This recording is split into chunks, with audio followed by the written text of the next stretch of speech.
விலகவே மாட்டேங்க.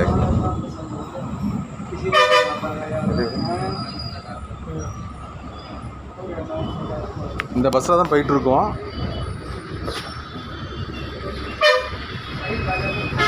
இந்த conductor sir இவர் தான்.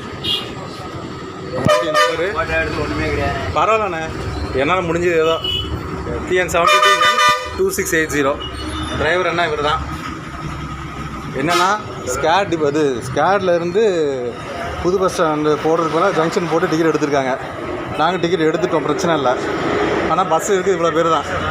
நான் என் வீட்டம்மா மட்டும்தான் வந்திருக்கோம். ஆனால் 4 டிக்கெட்டு, அதாவது ஒரு ஆளுக்கு 2 டிக்கெட் விதம் போட்டிருக்காங்க. சார் நீங்கள் எத்தனை பேர் வந்திருக்கீங்க? நீங்கள் எத்தனை பேர் வந்திருக்கீங்க? ஒன் பர்சனா 2 பர்சன்? டிக்கெட்டுங்க 1 person. Show ticket 1 person 2 ticket கேட்டால் ஸ்பெஷல் பஸ்ஸாக 1 பர்சன் தான் வந்திருக்காங்க. ஆனால் 2 பர்சன்ட் டிக்கெட் போட்டிருக்காங்க. ஆனால் உங்கள்கிட்ட நீங்கள் எத்தனை பேர் வந்திருக்கீங்க? 1 தானே. டிக்கெட் கொடுங்க. இங்கே பாருங்கள், 1 பர்சன் தான், ஆனால் 2 பேர்த்து டிக்கெட்டு கேட்டால் ஸ்பெஷல் பஸ்ஸு.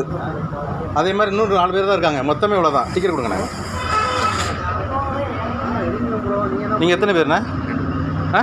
நீங்கள் 2 பேரா? இதில் எத்தனை டிக்கெட் போட்டிருக்காங்க?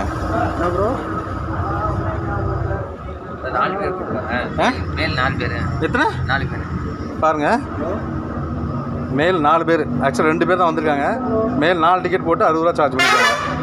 ஆனால் நீங்கள் 1 2 டிக்கெட்டுங்க எத்தனை டிக்கெட் போட்டுருக்காங்க? அதில்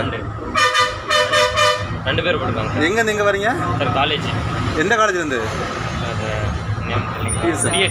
பிஎஸ்என் காலேஜ்லேருந்து ஜங்ஷன் போகிறீங்க. ஆனால் ஒரு ஆள் வரீங்க, 2 டிக்கெட்டு. டிக்கெட் காட்டுங்க. பாருங்கள், ஒரு ஆள் தான் வந்திருக்காங்க. ஆனால் மேல் 2 டிக்கெட் போட்டு டபுள் சார்ஜ் பண்ணியிருக்காங்க. பஸ்ஸில் பேசஞ்சர் இவ்வளோ தான்.